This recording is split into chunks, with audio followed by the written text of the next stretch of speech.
在中华人民共和国建国72周年之际，我谨代表马达加斯加国防部对故我表示出衷心的祝贺。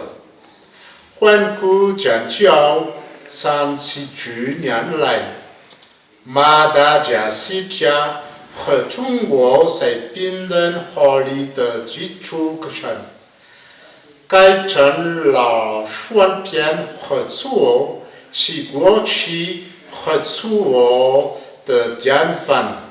新中国建国72年来，在经济和国防上的改革令我们敬佩。你们的经验值得马达加斯加学习见证。在习近平总书记和拉兹维里纳总统的领导下，马达加斯加和中国的准许合作得到展现。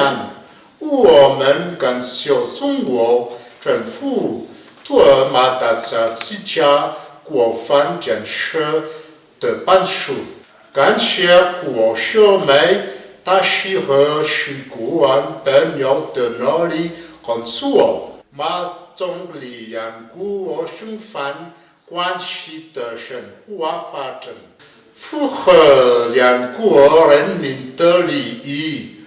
我们希望和中方在互利互信的基础上，增强两国重视领域的合作，以及推动两国关系的发展。